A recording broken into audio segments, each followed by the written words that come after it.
What's up, all you cool cats and kittens? It's Doug Lane here, Fast Lane Car Care. I'm going to show you how we do these three-piece sliders. This is a 19 through 26 Silverado 1500, but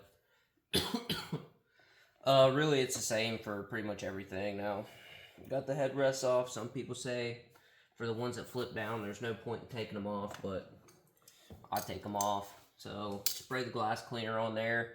It's not really beaten up, which leads me to believe that we don't really have a hydrophobic coating on here, and that's good. We're just going to hit it with these, with the scrub pad. Now you could use steel wool pads because this has the defrosters, but I don't know. Usually with the trucks, just doesn't really seem like it matters that much. It's on tinted privacy glass. I don't know. Sedans, hatchbacks, I don't know.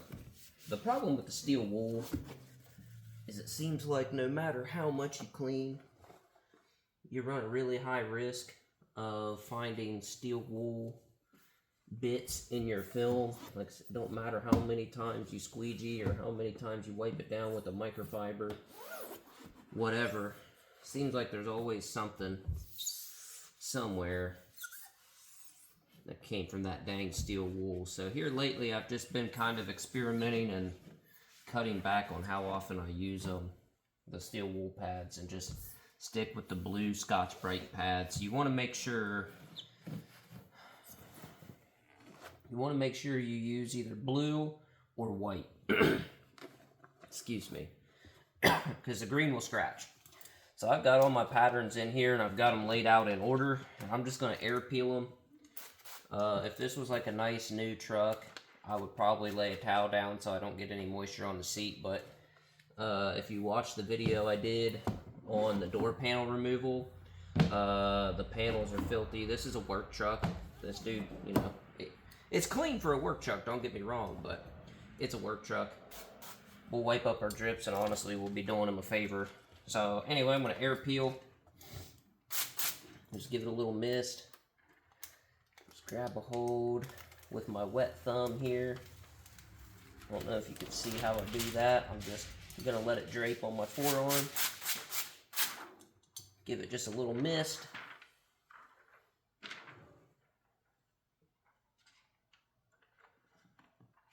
These are core cut patterns, you know, off the plotter using core software. I do a ton of these trucks, so I know they're good to go. No adjustments or changes needed. There's not a whole lot of margin for error with this plastic trim for the slider on top. So, man, having a plotter just makes life so much easier. I know I talked mad crap about them for years, but dude, I'm telling you, I wouldn't go back. I wouldn't go back to solely hand cutting. And obviously, sometimes you're missing a windshield variant, or the car's got an aftermarket piece of glass, something like that, you know, that may force you to have to hand cut. So I think it's great if you know the skill. I think it's, you really should learn it. But as far as running a successful, efficient business, hand cut only is just, it's for the birds. So I don't know if you caught that. I'm gonna mist it. I'm gonna take my clean prep squeegee. This is a Gasket Pro squeegee. It's called the Judge, and it's in a Fusion hand job handle. Don't get wrapped up on it, guys. Clean squeegee's a clean squeegee. Overlapping strokes. What this does, any dust, dirt, debris, anything that we missed with our towel, or even the lint that the microfiber leaves behind, we're just getting that out of our workspace. I don't know if you can see, but we got the little whoop-de-doo there. So that's for the slider assembly deal, same deal. Just going to kind of peel this, because what you don't want is this thing to just be all willy-nilly, and then if it folds and sticks to itself, you know, you're donezo. There we go. I was trying to slide off my hand, but I think we got it.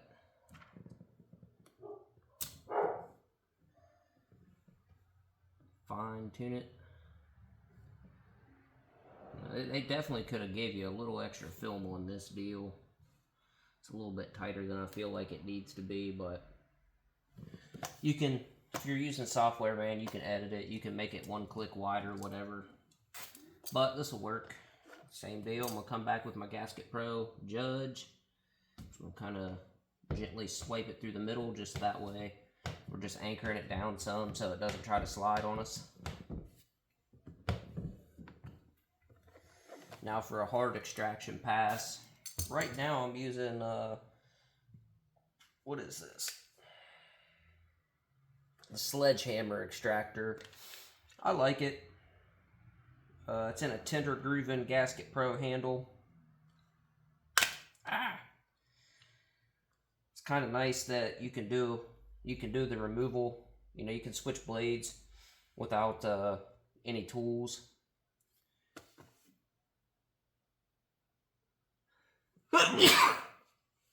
Oh, bless me. It's a nice handle. I really like the Fusion Shorty better, but I've got options, guys. I know it's been like 10 months since I dropped like a full-length style video, but trust me, guys, we have not stopped tinting. We've actually just gotten so busy that I just really couldn't dedicate the time to YouTube when it only pays a couple bucks a video at best. So, but here we are. I said, you know what? We just need to buckle down. We need to make it happen. So,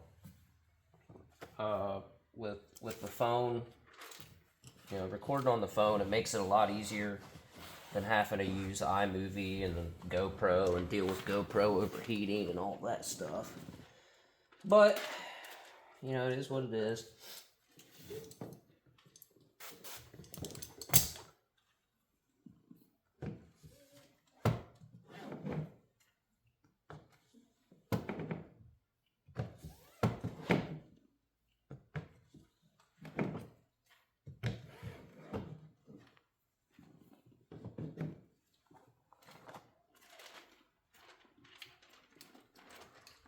Sorry if you guys get wet. When I spray the glass, man, I don't spray the top like 2 or 3 inches. What I find is that junk, dirt, debris, stuff hanging out around the top is gonna get flushed down into your workspace. Pretty much no matter how good you clean, you're likely, if you spray the top, you're gonna end up noticing a couple specks here or there. So I just opt to not do that. And that's why I wet the film. Honestly, I would have sprayed it a little bit more, but I know you guys are there and I don't want to get junk all over the lens and then you aren't able to see. So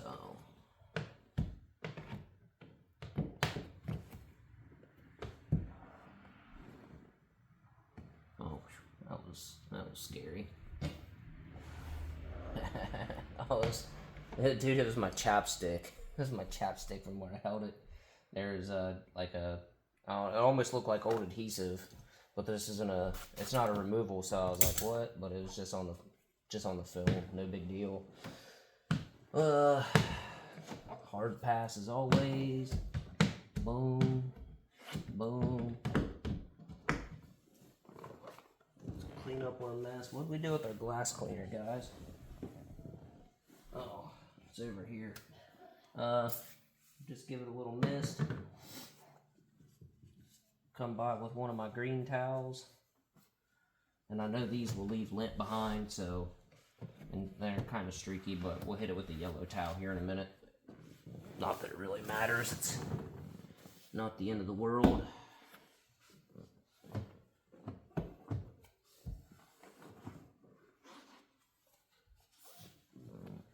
We want to wipe off our seats, anything that we got wet. Got a little mist here on our pillars. Like I said, guys, this is a work truck.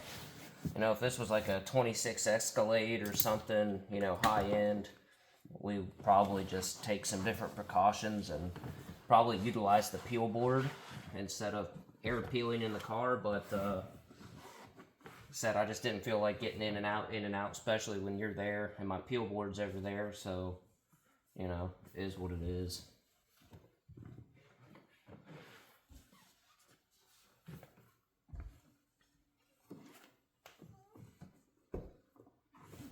All right, let me bring you in.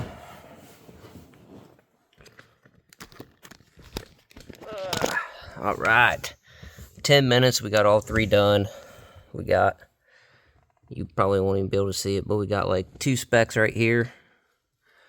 And, you know, we got like 1 speck there, 1 speck here. Just your normal, you know what I mean? Like it's a giant sticker. A couple of specks. It doesn't matter what you do, guys. You're going to get some somewhere, but I just wanted to bring you in here so you could see that, yes, you can air peel clean in the car. You know, obviously, if it's,